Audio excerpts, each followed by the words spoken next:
90 का दशक अभी शुरू हुआ था। मुजफ्फरनगर में एक दवाखाना हुआ करता था, शंकर दवाखाना। दवाखाने का दावा था कि शराब छुड़ा देंगे। यहीं एक लड़का काम करता था, दवाओं की पुड़िया बनाता, काम कंपाउंडर का था, लेकिन लोग उसे डॉक्टर कहते थे। लड़का थोड़ा दबंग था। एक बार की बात है, दवाखाने का मालिक परेशान था। एक आदमी उसका पैसा काफी दिन से नहीं दे रहा था। दवाखाने के मालिक ने उस लड़के से कहा, ये पैसा ले आओ, फिर जो कहोगे वो दे दूंगा।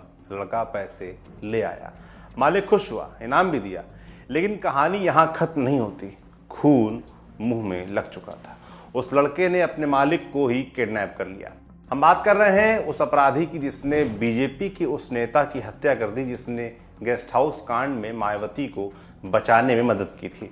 वो अपराधी जिसके बारे में कहा जाता है कि वो गाजीपुर के अंसारी परिवार का खास बना और नाम आया भाजपा विधायक कृष्णानंद राय हत्याकांड में। जरायम की दुनिया में उसका नाम था डॉक्टर और फाइलों में दर्ज नाम था संजीव माहेश्वरी उर्फ जीवा। और इस संजीव जीवा के बारे में बात करने का बहाना है पश्चिमी यूपी के शामली जिले से आई एक खबर। यहाँ के थाना भवन इलाके में पुलिस ने चेकिंग लगाई।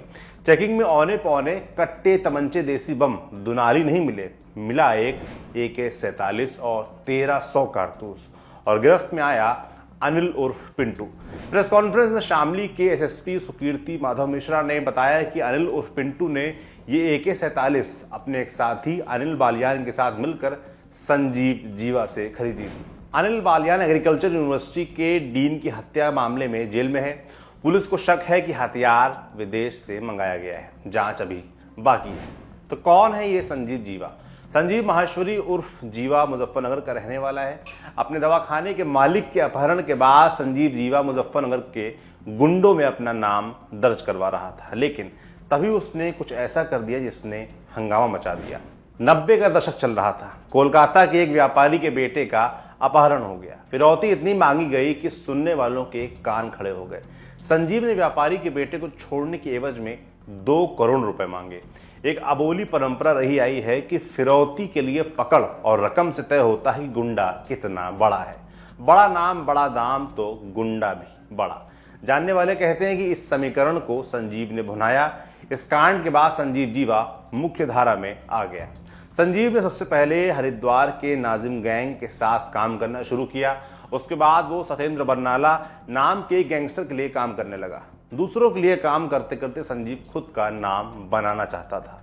संजीव ने पैरेलली अपना एक गैंग बनाया। इसमें शामिल थे मुजफ्फरनगर के पूर्व विधायक मनफूल का बेटा रवि, जितेंद्र उर्फ भूरी और रमेश ठाकुर। अब बात कर लेते हैं ब्रह्मदत्त द्विवेदी हत्याकांड की। ब्रह्मदत्त द्विवेदी बीजेपी का उभरता हुआ चेहरा थे, कवि थे, पार्टी के वरिष्ठ नेताओं के साथ थे। कहानियां चलती हैं कि जब जून 1995 में गेस्ट हाउस कांड के वक्त मायावती कमरा नंबर 1 में बंद थी, मायावती ने गेस्ट हाउस के कमरे से बहुतेरे लोगों को फोन लगाया मदद के लिए।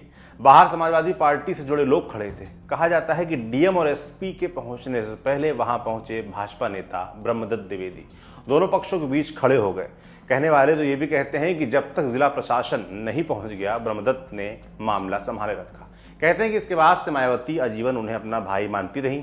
इसका पता इस बात से भी चलता है कि 2007 में जब मायावती ने अनंत कुमार मिश्रा को फर्रुखाबाद से चुनाव लड़वाया, तो उस समय बहन जी के सबसे खास सतीश मिश्रा ने भाषण दिया कि ब्रह्मदत्त द्विवेदी ने मायावती की गेस्ट हाउस कांड में जान बचाई थी और हम उनका एहसान मानते हैं। मायावती भाजपा के समर्थन से यूपी की मुख्यमंत्री बनी।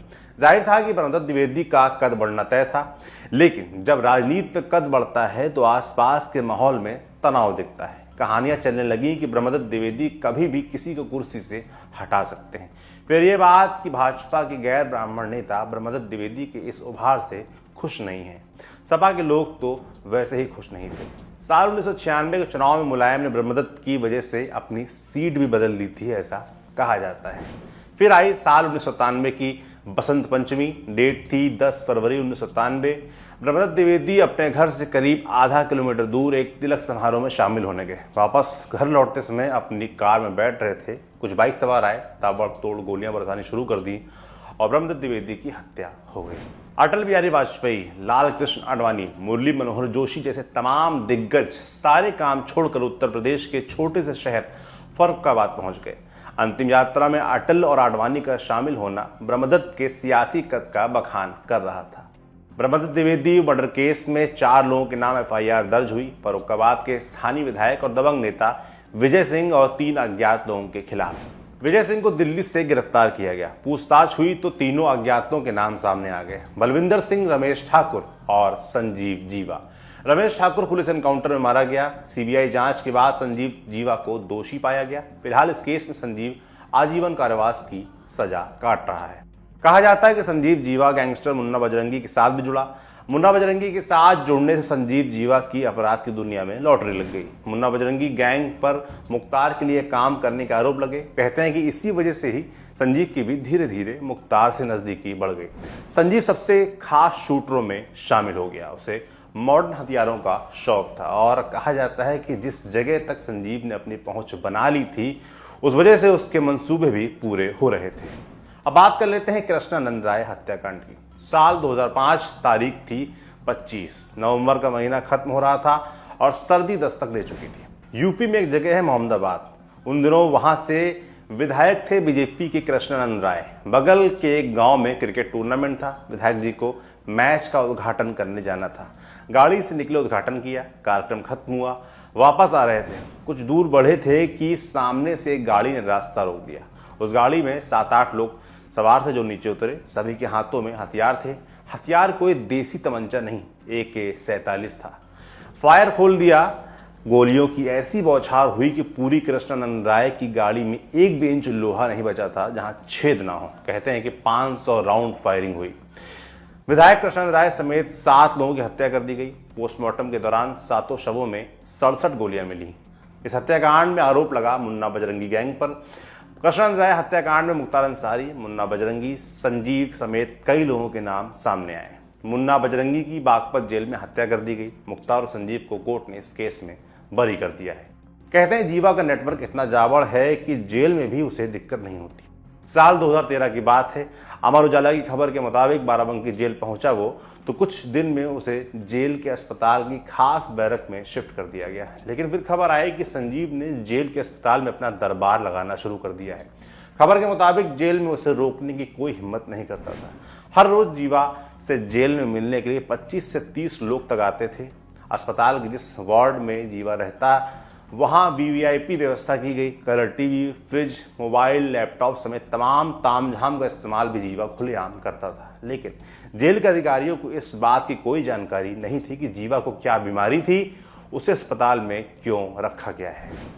पुलिस रिकॉर्ड के मुताबिक संजीव महेश्वरी उर्फ जीवा पर 22 से ज्यादा मुकदमे दर्ज हुए। इनमें से 17 मामलों में संजीव बरी हो चुका है, जबकि ब्रह्मदत्त हत्याकांड में उसे आजीवन कारावास की सजा हो चुकी है। संजीव की गैंग में 35 से ज्यादा लोग शामिल हैं। संजीव पर जेल से गैंग ऑपरेट करने के आरोप भी लगते हैं। शामली के SSP सुकीर्ति माधव मिश्रा बताते हैं कि पिछले कुछ सालों में सरकार ने संजीव और उसकी गैंग के पर कतरे हैं। इसके साथियों पर सख्ती बरती गई है। आमदनी के साधनों पर भी शिकंजा कसा गया है। अंत में बात कर लेते हैं जीवा के परिवार की। संजीव महेश्वरी की पत्नी पायल महेश्वरी जयंत चौधरी की पार्टी RLD की सदस्य हैं। पायल को रालोद ने 2017 विधानसभा चुनाव में मुजफ्फरनगर की सदर सीट से टिकट भी दिया था, जहां उन्हें हार मिली थी। साल 2021 में पायल ने चीफ जस्टिस ऑफ इंडिया से अपने पति की जान बचाने की गुहार लगाई थी।